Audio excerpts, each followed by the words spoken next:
بسم الله والحمد لله والصلاة والسلام على رسول الله.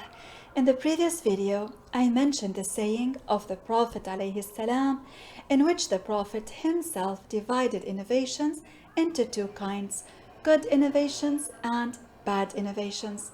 Now some might ask, what are examples of good innovations, and did the companions innovate any? The answer to this question is yes. Among the good innovations is what the righteous Caliph Omar, the son of Al-Khattab, did when he gathered the people for praying the Taraweeh prayer following one Imam.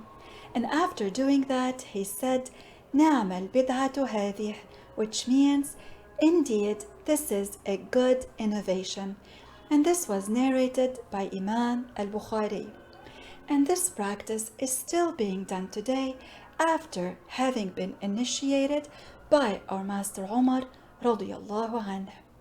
Another example of a good innovation is what was done by Yahya ibn Yamar, who is a follower of the companions.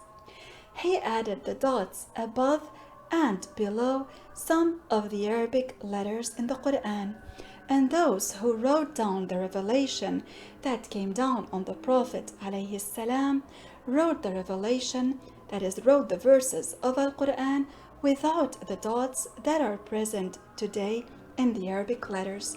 So for example, the letter Ba was written without the dot underneath it, and the letter Ta was written without the two dots above it. The entire Quran was written without these dots over or under the letters. So adding these dots took place after the death of the Prophet عليه السلام.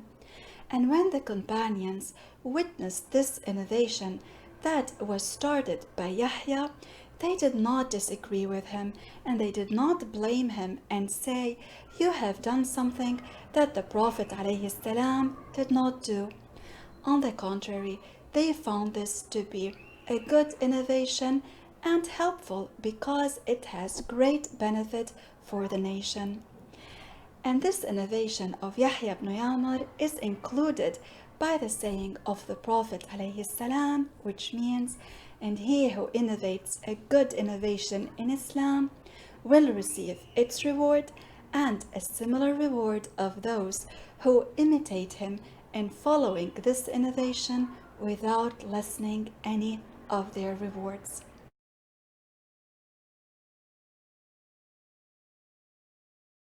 Likewise, an example of a good innovation is celebrating the birth of Prophet Muhammad عليه السلام, and this is done by millions of Muslims around the world.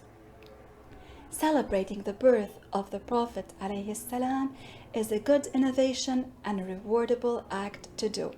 And among the scholars who mentioned its permissibility is Al-Hafiz ibn Hajar al-Asqalani and Al-Hafiz al-Suyuti, among many others. Now, on the other hand, an example of a bad innovation is what some people do after writing the name of the Prophet ﷺ in their books. They just write the letter Sad instead of writing Sallallahu Alaihi Wasallam next to the Prophet's name. Hence, in conclusion, brothers and sisters in Islam, before saying about a matter that it is sinful or lawful to do, one should follow the teachings of the Prophet ﷺ, adhere to them, remain steadfast to what the righteous companions deemed as lawful, to follow their footsteps.